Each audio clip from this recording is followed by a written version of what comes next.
మనం ఈ meeting ఏర్పరచుకున్నది oil palm విస్తీర్ణ పథకం పెదపూడి మండలంలో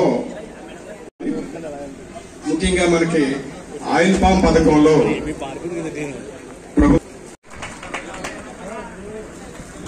ఇచ్చేసినటువంటి మన పార్లమెంట్ సభ్యురాలు శ్రీమతి పురంధరేశ్వరి గారికి, మన స్థానిక శాసనసభ్యులు ఎమ్మెల్యే గారు నల్లమిల్లి రామకృష్ణారెడ్డి గారికి, అలాగే వేదికపై ఎందుకు వేయాలి, అందరూ వేయాలని చెప్పేసి చాలా మంది చెప్పడం జరిగింది. ఇప్పటి వరకు మీరు కంపెనీ వారి నుంచి అన్నారు. ఒక పామాయిల్ రైతుగా మీకు కొన్ని విషయాలు చెప్దాం అనుకుంటున్నా. గడిచిన దాదాపు 3 సంవత్సరాల క్రితం నేను కూడా ఒక థాట్ని, అంటే మామిడి ఉన్న థాట్ని పామాయిల్ గా మార్చడం జరిగింది. అయితే కొన్ని ఇబ్బందులు, కష్టాలు దీంట్లో కూడా ఉన్నాయి. ఒకసారి మీరు గమనించుకోవాలంతా ఏమి బాగున్నట్టుగా ఉండదు. నేను వేసినప్పుడు ధర 22,000 ఉండేది టన్నుకి. అది 3 సంవత్సరాల క్రితం. మధ్యలో దాదాపు 10,000, 12,000 వరకు కూడా వచ్చింది. మళ్ళీ 20,000 పైనే ఉంది కూడా. సో ఫ్లక్చువేషన్స్ అనేది మన ప్రభుత్వం తీసుకున్న నిర్ణయాలు బట్టి కొన్ని ఫ్లక్చువేషన్స్ అయితే కనిపించినాయి. ఆ తర్వాత 1 సంవత్సరం తర్వాత మరికొంత పొలం మళ్ళీ తీసి మళ్ళీ ఈ ఎదుగుదల బాగుందని చెప్పి మళ్ళీ ఇంకో 15 ఎకరాలు వేయడం జరిగింది. అప్పట్లో అంటే దీంట్లో మెన్షన్ చేయలేదు కానీ మొక్కకి 30 రూపాయలు, 35 రూపాయలు ఎంతో తీసుకున్నారు అప్పుడు ట్రాన్స్పోర్ట్. ఇప్పుడు పూర్తిగా కేంద్ర ప్రభుత్వం 60%, రాష్ట్ర ప్రభుత్వం 40% ఈ ధర పూర్తిగా మొక్క మనకి ఉచితంగా వచ్చే విధంగా వారు చేస్తున్నారు. ఇంకొక ముఖ్యమైనటువంటి ఖర్చు ఏంటంటే, అంటే దీంట్లో మెన్షన్ చేయలేదు, డ్రిప్ ఇరిగేషన్. సో గతంలో మేము వేసినప్పుడు డ్రిప్ ఇరిగేషన్ కి సబ్సిడీ లేదు. ఇస్తామన్నారు కానీ ఇవ్వలేదు, అంటే పాత ప్రభుత్వంలో. ఇప్పుడు ఖచ్చితంగా డ్రిప్ మీద కూడా 90% అండి, up to 12 acres, up to 90% మనకి సబ్సిడీ ఇవ్వడం జరుగుతుంది డ్రిప్ మీద కూడా. సో ఇవన్నీ కలిసి, అంటే ఇంకొకటి ముఖ్యమైన అంశం, ఇక్కడ మన పెదపూడి మండలంలో ఎక్కువ వరి వ్యవసాయం ఎక్కువ ఉంటుంది, తోటలు లేవు. అయితే మనం మార్చినప్పుడు వరి నుంచి, ఒక్క నిమిషం అండి దయచేసి రైతులు నిశ్శబ్దం. పామాయిల్ కి మారుదాం అనుకున్నప్పుడు ఈ 4 సంవత్సరాలు మనకు పంట రాదు, 4 సంవత్సరాల తర్వాత వస్తుంది. కాబట్టి ఈ 4 సంవత్సరాలు ఏం చేయాలని చెప్పేసి మనకి ఏదో ఒక ఆదాయం రావాలి కదా. అందుకు దాని నిమిత్తం అంతర పంటలకి మనకి దాదాపు 75,000 ఎకరానికి, అంటే ఎంఎన్ఆర్జీఎస్ రూపంలో కానివ్వండి, లేకపోతే ఎరువుల మీద సబ్సిడీలు కానివ్వండి, విత్తనాల మీద సబ్సిడీలు కానివ్వండి, వీటన్నిటి మీద దాదాపు ఈ 4 సంవత్సరాల్లో ఎకరానికి 75,000 మనకి ప్రభుత్వం వారు సబ్సిడీలు అయితే ఇస్తున్నారు. సో ఇది కూడా గతంలో లేనిది ఇప్పుడు కొత్తగా తీసుకొచ్చారు కాబట్టి ఇది కూడా మంచి విధానమే అని మనంతా కూడా భావించాలి. అయితే ఇక్కడ మనకి ప్రాక్టికల్ గా మీకు చాలా ఇష్యూ ఒకటి వస్తుందండి. ఇరిగేషన్ మనకి భూములన్నీ కూడా కొంచెం సాయిల్ కానివ్వండి, సాయిల్ క్వాలిటీ కానివ్వండి, డ్రైనేజ్ కానివ్వండి, ఈశాన్యం మూల చెప్పినట్టుగా మనం ఒక చెరువులాగా, చిన్న చెరువులా మన పొలంలోనే తవ్వుకుంటే దానికి కూడా వారు సబ్సిడీ ఇచ్చి మనకి అధికంగా నీరున్నప్పుడు దాంట్లోకి వెళ్లే విధంగా డ్రైనేజ్ కూడా డెవలప్ చేసుకునే సౌకర్యం కల్పిస్తున్నారు. సో అంతా గమనించి, అంటే ఇప్పుడు 3 సంవత్సరాలు అయింది, మాకు ఇప్పుడే ఆదాయం మొదలైంది. ఇప్పుడు ఆడవారు చాలా మంది ఉన్నారమ్మా. మీరు కనుక మీ భర్తలు వ్యవసాయం వరి నుంచి దీనికి మారారంటే అకౌంట్ నెంబర్ మీరు ఇవ్వండి. కరెక్ట్ గా టైంకి మనం ఇలాగా ఈ పంట తీసుకోగానే 1 వారం లోపు మనకి అకౌంట్ లో పడిపోతున్నాయి డబ్బులు. ఎవరి దగ్గరికి వెళ్ళక్కర్లేదు, తిరగక్కర్లేదు. సో గమనించి అంతా ఒకసారి ఆలోచించవలసిందిగా కోరుతూ సెలవు తీసుకున్నాను. Thank you. పామాయిల్ ని ప్రోత్సహించాలి, పామాయిల్ ప్లాంటేషన్స్ ప్రోత్సహించాలనే కార్యక్రమం తీసుకోవడం హార్టికల్చర్ డిపార్ట్మెంటు, అదేవిధంగా హిందుస్థాన్ యూనిలివర్ కంపెనీ కలిసి సంయుక్తంగా ఈ కార్యక్రమాన్ని ఏర్పాటు చేయడం జరిగింది. ఈ కార్యక్రమానికి అధ్యక్షత వహించిన గ్రామ సర్పంచ్ శ్రీ కృష్ణమూర్తి గారికి, వేదిక పైన ముఖ్య అతిథి గౌరవ పార్లమెంటు సభ్యురాలు రాష్ట్ర భారతీయ జనతా పార్టీ అధ్యక్షురాలు శ్రీమతి దగ్గుబాటి పురంధరేశ్వరి గారు, అదేవిధంగా ప్రౌఢా చైర్మన్ మిత్రులు బొట్టు వెంకటరమణ చౌదరి గారు, భారతీయ జనతా పార్టీ జిల్లా అధ్యక్షులు పిక్కి నాగేంద్ర గారు, అదేవిధంగా హార్టికల్చర్ కాకినాడ జిల్లా అధికారి మల్లికార్జునరావు గారు, హెచ్యుఎల్ కంపెనీ ప్రతినిధులు, వేదిక పైన ఉభయ గోదావరి జిల్లాల జనసేన సమన్వయకర్త నాగు గారు, మిగిలిన వేదిక పైన కూడిన పెదపూడి పరిసర గ్రామాలు, పెదపూడి మండల ప్రజాప్రతినిధులు, కూటమి నాయకులు, ప్రజలు అందరికీ పేరు పేరున నా హృదయపూర్వక నమస్కారాలు. వేదిక పైన ఉన్న పెద్దలందరి పేర్లు సాంప్రదాయం ప్రకారం చెప్పాలన్నా ఇప్పటికే కాలాతీతం అయింది. చాలా కార్యక్రమాల్లో ఎంపీ గారు పాల్గొనాల్సిన అవసరం ఉన్న నేపథ్యంలో ఈ ఆయిల్ పాముకు సంబంధించి వారి ప్రసంగమే ముఖ్యం ఇక్కడ. ఎందుకంటే ఇది కేంద్ర ప్రభుత్వంతో పూర్తిగా అనుసంధానమైన కార్యక్రమం. ఏదైతే పామాయిల్ రేటుకు సంబంధించి కూడా వ్యవహారం అంతా కేంద్ర ప్రభుత్వంతో ఇంటర్నేషనల్ మార్కెట్తో ముడిపడి ఉంది కాబట్టి కేంద్ర ప్రభుత్వమే సహకారం అందించాల్సిన పరిస్థితి ఉంది. అటువంటి నేపథ్యంలో ఇప్పుడే చౌదరి గారు చెప్పారు, ఎంకరేజింగ్ గా పాలసీస్ ఉన్నప్పటికీ ప్రాక్టికల్ గా ఇంప్లిమెంటేషన్ వచ్చేటప్పటికి కొన్ని సమస్యలు ఎదురవుతాయి. ముఖ్యంగా గత ఎంతో కాలంగా పామాయిల్ విషయం తీసుకున్నప్పుడు మెట్ట ప్రాంతంలోనే పామాయిల్ ప్లాంటేషన్ చేయడం అనేది ఒక సాంప్రదాయంగా వస్తూ ఉంది. డెల్టా ప్రాంతానికి వచ్చేటప్పటికి మనం వరి పండించడం అనేది మనకి గత 80-90 సంవత్సరాలుగా ఇక్కడ నడుస్తూ ఉంది. ముఖ్యంగా ఇక్కడ ఏదైతే మనకి కాటన్ ద్వారా నిర్మాణం చేసిన బ్యారేజ్ వల్ల గ్రావిటీ వల్ల నీరు రావడం, ఇదంతా బ్లాక్ కాటన్ సాయిల్స్ అవ్వడం, అదేవిధంగా ఈ మండలంలో కొన్ని గ్రామాలకు వెళ్ళినప్పుడు కొన్ని చోట్ల ముంపు గురయ్యే పరిస్థితి, కొన్ని చోట్ల నీరు అందని పరిస్థితి, రకరకాలుగా ఇక్కడ భౌగోళిక పరిస్థితులు ఉన్నాయి. ముఖ్యంగా నేను వీళ్ళందరినీ కోరేది, ఇటు హార్టికల్చర్ డిపార్ట్మెంట్ కానీ అగ్రికల్చర్ డిపార్ట్మెంట్ తో కోఆర్డినేట్ చేసుకుని హిందుస్థాన్ యూనిలివర్ వాళ్ళు ఎంతసేపు 5,000 ఎకరాలు రావాలనే ఆలోచన కాకుండా రైతుల్లో కూడా ఒక అవగాహన పెంపొందించాల్సిన అవసరం ఉంది. సాంప్రదాయమైన పద్ధతిలో ఇక్కడ వరి సాగుకు మాత్రం అలవాటు పడ్డారు. దానిలో ఉన్న లోటుపాట్లన్నీ ఒక రైతుగా బొట్టు వెంకటరమణ చౌదరి గారు కూడా చెప్పడం జరిగింది. ముఖ్యంగా ఈ హెచ్సిఎల్ వాళ్ళకి కానీ హార్టికల్చర్ వాళ్ళకి చెప్పేది వారు ఇళ్లపల్లి గ్రామంలో చేశారు. అదేవిధంగా ఈ మండలంలో వాయిన్ పొలాల్లో కూడా ఈ పామాయిల్ ఎంకరేజ్ చేసేటట్టుగా వారు ఆల్రెడీ ఉన్న రైతు కాబట్టి వారిని ఎంకరేజ్ చేసినట్టయితే వారిని అనుసరించి అనేక మంది రైతులు ఇక్కడ పామాయిల్ పెంచడం కోసం ముందుకు వచ్చే పరిస్థితి ఉంది. ఈ మండలంలోనే కాదు, ఈ నియోజకవర్గంలోనే అతిపెద్ద రైతు వెంకటరమణ చౌదరి గారు. ఆయన ముందుగా చొరవ తీసుకుంటే దాన్ని అనుసరించి అందరూ ముందుకు వెళ్లే పరిస్థితి ఉంది. అందువల్ల దీన్ని కోరేది ఏంటంటే రైతుల్లో చైతన్యం కలిగించడం కోసం, అవగాహన కల్పించడం కోసం గ్రామాన మీరు రైతులతో ఇంటరాక్షన్ కార్యక్రమం పెట్టి రైతుల్లో ఒక సంపూర్ణమైన అవగాహన, అదేవిధంగా ఈ రేటు విషయంలో మరి గతంలో 22,000 వరకు వెళ్ళింది, మళ్ళా 12,000కు వచ్చింది, ఇప్పుడు 19,000 దగ్గర స్థిరపడింది.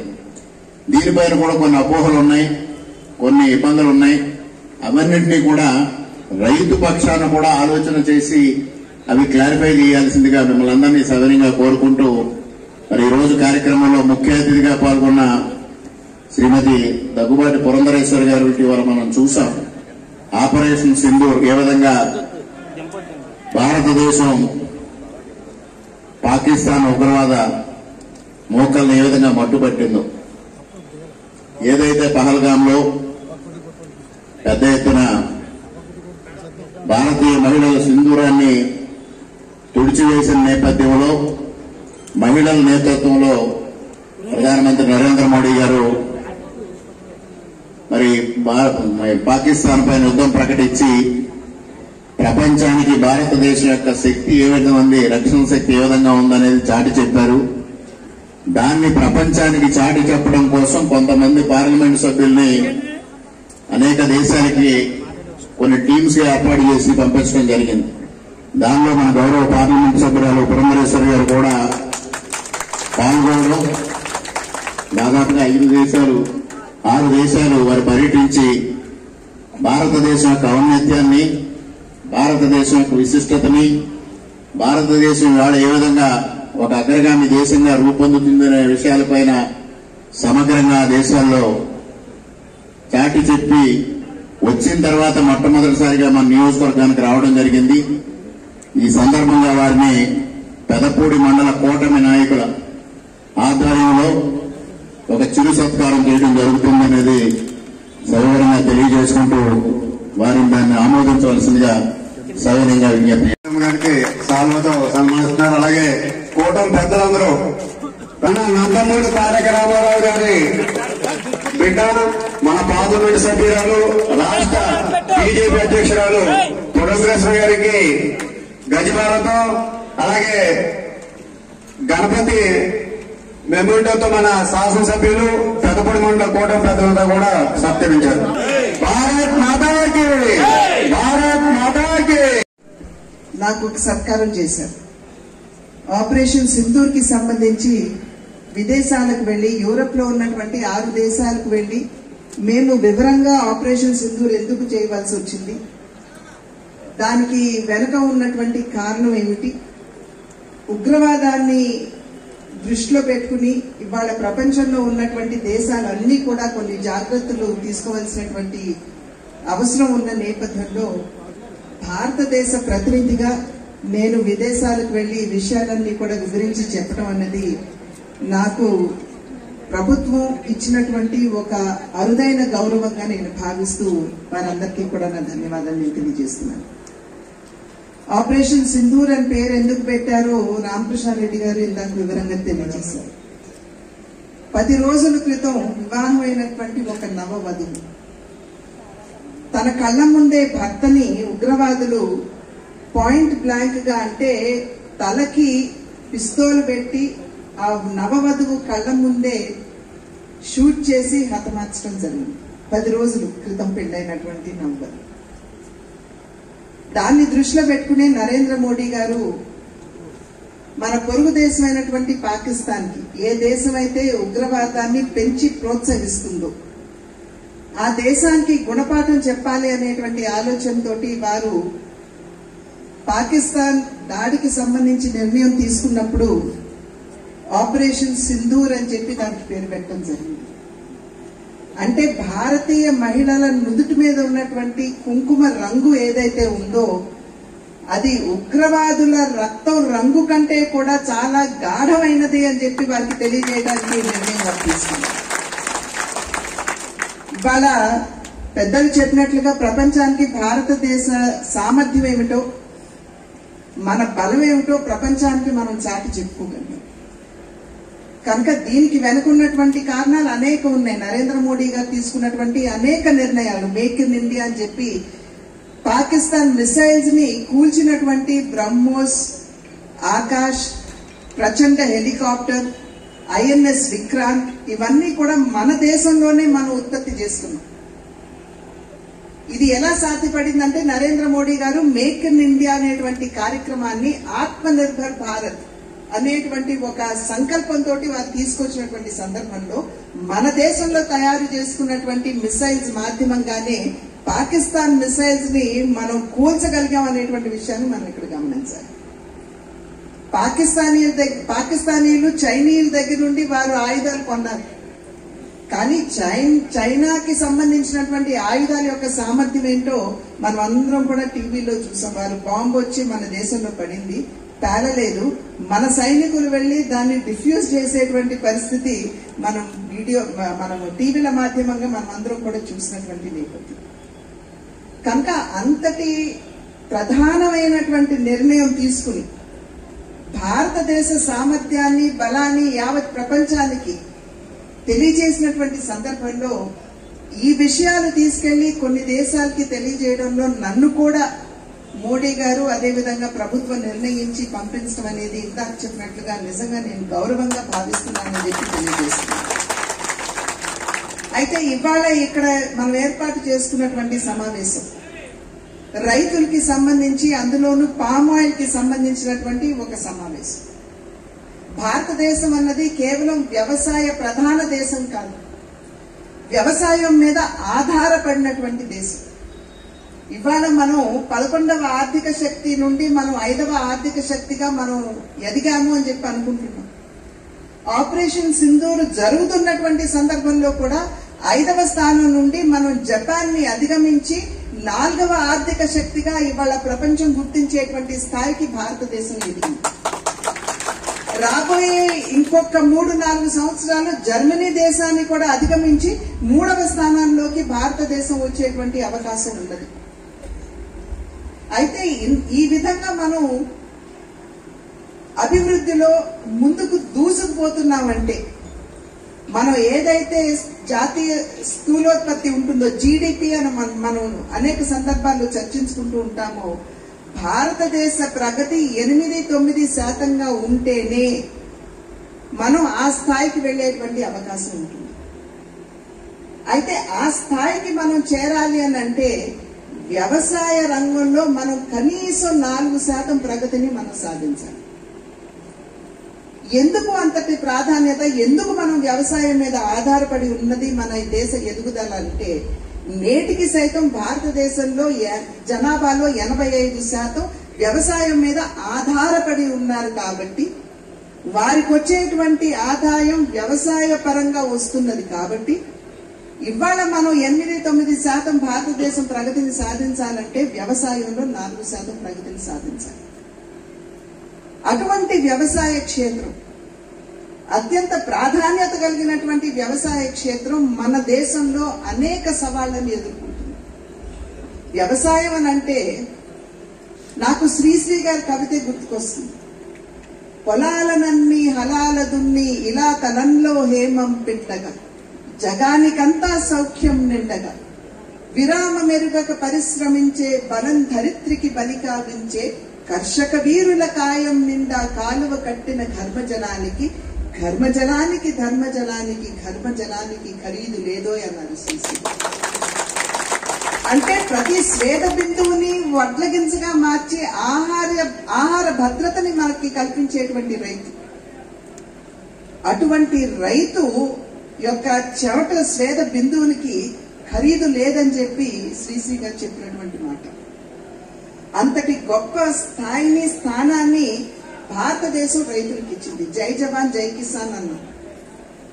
మనకి ఆహార భద్రత లేనటువంటి సందర్భంలో 1965 ఆ దశకంలో రైతులందరూ కూడా నడుం కట్టి శాస్త్రవేత్తలతో భుజం కలిపి అడుగు ముందుకు వేసినటువంటి సందర్భంలోనే ఇవాళ భారతదేశం ఆహార భద్రతని అందుకోగలిగిందనేటువంటి విషయం ఇది నిర్వివాదాంశం. సరే, దానిలో తప్పులేంటి ఒప్పులేంటి ఇవన్నీ మనం ఇది చర్చించేటువంటి సమయం కాదు. కానీ రైతు సుభిక్షంగా సంతోషంగా ఉంటేనే ఇవాళ భారతదేశం ఏదైతే ప్రగతిని ఆకాంక్షిస్తుందో ఆ ప్రగతిని సాధించలేదు అనేటువంటి విషయం. అయితే మనం చూస్తున్నాం ఈ మధ్య కాలంలో వచ్చినటువంటి మనకు ఎదురైనటువంటి పర్యావరణ మార్పులు, సకాలంలో మనకి వర్షాలు పడటం లేదు. ఎప్పుడైతే మనం వర్షం వద్దు అనే అనుకుంటున్నామో అప్పుడు వర్షాలు పడుతున్నాయి. కనుక క్లైమేట్ చేంజ్, పర్యావరణ మార్పు అనేది ఇవాళ ఒక సత్యం అనేటువంటి విషయం మనం ఇక్కడ గమనించి దానికి అనుగుణంగా ఇవాళ రైతులు కూడా సాగు పద్ధతుల్ని పండించేటువంటి పంటల మీద కూడా దృష్టి కేంద్రీకరించవలసినటువంటి అవసరం ఉంది. కనుకనే ఇవాళ రైతు శాస్త్రవేత్త, వ్యవసాయ శాస్త్రవేత్త వీరిరువురు కూడా కలిసి సమన్వయంతో ముందుకు వెళ్ళవలసినటువంటి అవసరం, బాధ్యత రైతుల మీద, శాస్త్రవేత్తల మీద, అదే విధంగా దేశానికి కూడా ఉన్నది అని చెప్పి మీ అందరికీ కూడా తెలియజేసుకుంటున్నటువంటి విషయం. పామాయిల్ గురించి ఇందాక అధికారి గారు, అదే విధంగా హెచ్యుఎల్ ప్రతినిధి కూడా మనందరికీ కూడా వివరించి తెలియజేయడం జరిగింది. అదే విధంగా చౌదరి గారు కూడా, బొట్టు చౌదరి గారు కూడా ఇందాక మనకి సవివరంగా వాళ్ళందరూ కూడా తెలియజేయడం జరిగింది. దిగుబడి కనీసం 10 టన్నులు ఉంటే రైతుకి చాలా కలిసొచ్చేటువంటి అంశం ఆయిల్ పామ్కి సంబంధించి. ఇందాక అధికారి గారు చెప్పారు 8-9 అని, 10 టన్నులు ఉండాలి. మామూలు సాంప్రదాయబద్ధమైనటువంటి చెట్టు కనుక ఆయిల్ పామ్ కనుక మనకు వేసినట్లయితే దాని నుండి దిగుబడి రావడానికి 3-4 సంవత్సరాలు పడుతుంది. అదే హైబ్రిడ్ కనుక మనం వేసినట్లయితే మనకి ఇంచుమించుగా 1 సంవత్సరంన్నర నుండి కూడా మనకి దిగుబడి రావడం మొదలు. 1 ఎకరానికి 57 చెట్లు అనుకుంటాను మనం వేస్తాం. 1 ఎకరానికి 57 మొక్కలు వేయటం జరుగుతుంది. అయితే దీనికి నీరు చాలా అవసరం. చాలా మంది ఏమనుకుంటారంటే ఆయిల్ పామ్ కి నీరు అవసరం లేదు అని అనుకుంటారు. నీరు అవసరం, కనుకనే డ్రిప్ ఇరిగేషన్ అని చెప్పి ఇందాక పొట్టి చౌదరి గారు చెప్పినటువంటి మాట. కాకపోతే కలిసి వచ్చేటువంటి అంశం ఏంటంటే లేబర్ ఏదైతే మనం అనుకుంటామో అంత ఎక్కువ లేబర్ పని అయితే ఉండదు అనేటువంటి విషయం. ఇది కూడా మనం ఇప్పుడు గమనించాలి. అది కొంచెం కలిసి వచ్చేటువంటి అంశం. మొట్టమొదటిసారి ఆయిల్ పామ్ ఆంధ్ర రాష్ట్రానికి తీసుకొచ్చినటువంటి వారు నందమూరి తారక రామారావు గారు. రైతులు పండించుకునేటువంటి పంట నుండి డైవర్స్ అవ్వాలి, డైవర్సిఫికేషన్ జరగాలి అని ఏలూరు, గోపాలపురం పరిసర ప్రాంతాల్లో మొట్టమొదటిసారి దాన్ని తీసుకొచ్చి రైతులకి ఇంట్రడ్యూస్ చేసింది నందమూరి తారక రామారావు. దానికి తోడు వారి హార్స్ పవర్ 50 రూపాయలకి ఇచ్చారు మోటార్స్. కనుక ఇప్పటికి కూడా ఆ ప్రాంతంలో ఉన్నటువంటి రైతులు మా 5,000 మా నోటికి అందుతున్నాయంటే అప్పట్లో బీడు అని చెప్పి మా భూముల గురించి వర్ణించేవారు. బీడు భూములు అని చెప్పి మమ్మల్ని ఎద్దేవా చేసేవారు. అటువంటి బీడు రైతులమైనటువంటి మేము మా 5 మా నోటికి చేరుతున్నాయనంటే అది నందమూరి తారక రామారావు గారు ఆనాడు ఆయిల్ పామ్ తో పాటు 50 రూపాయలకే హార్స్ పవర్ అందించినటువంటి సందర్భంలో మేము ఇవాళ ఒకంత అద్భుతంగా ఉన్నాము అని కాదు, కానీ ఒకంత మెరుగైనటువంటి జీవితాలు మేము గడపగలుగుతున్నామని చెప్పి ప్రతి ఒక్కరు కూడా ఆ ప్రాంతం వారు తెలియజేసినటువంటి విషయం.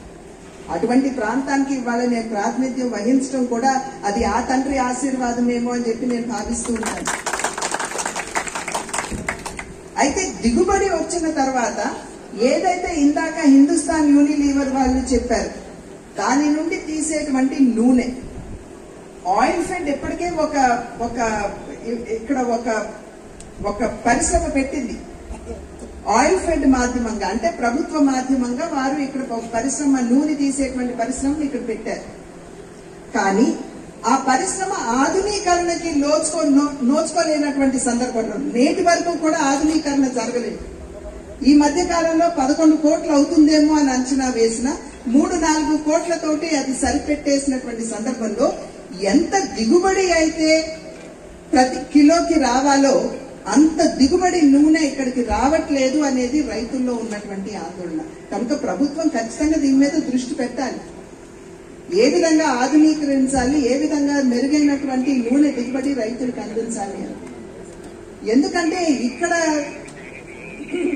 తూకం వేసినటువంటి ఆయిల్ పండ్లు ఏవైతే ఉంటాయో నూనె తీసే అవి అదే బరువు, అదే వెయిట్ ఆ ఆయిల్ పామ్ ని తెలంగాణకి తీసుకెళ్ళినట్లయితే అప్పుడున్నటువంటి ఆయిల్ ఫెడ్ ఇండస్ట్రీ నుండి వచ్చేటువంటి దిగుబడి మన దిగుబడి కంటే ఇంచుమించు 1 రెట్టో 2 రెట్లు ఎక్కువగా ఉన్నది అని చెప్పి రైతులు చెప్పినటువంటి మాట.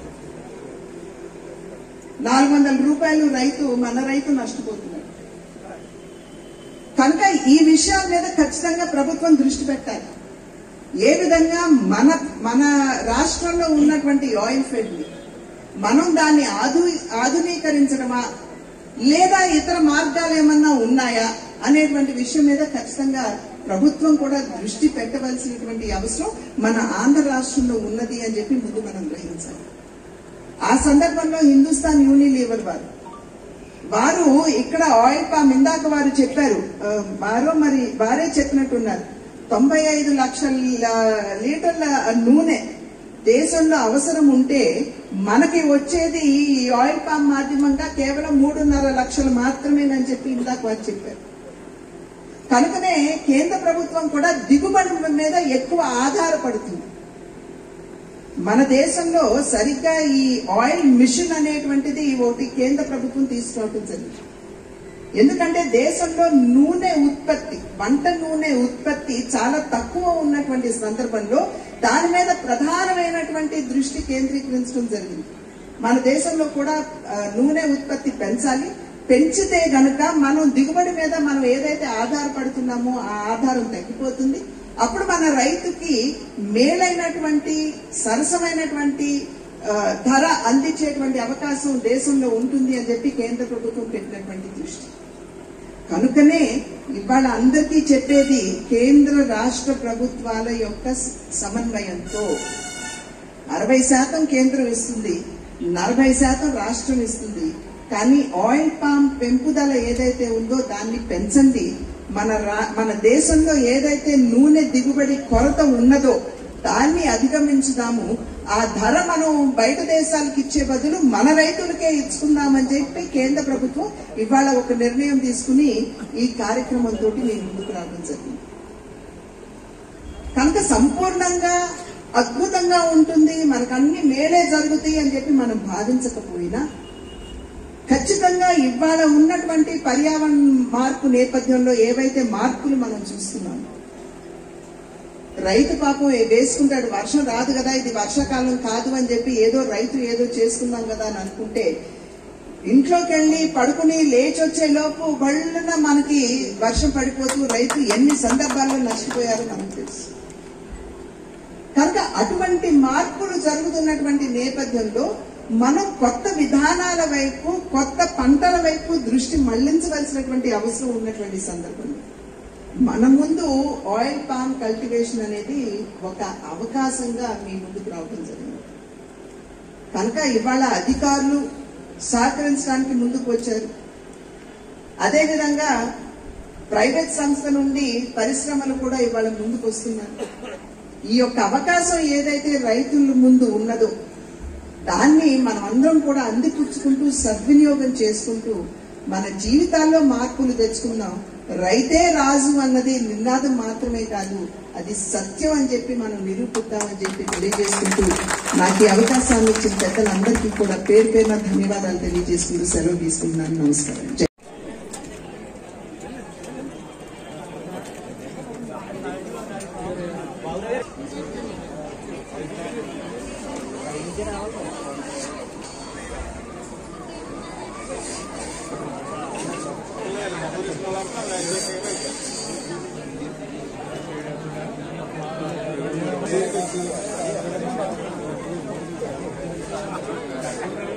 తీసుకోవాల్సిన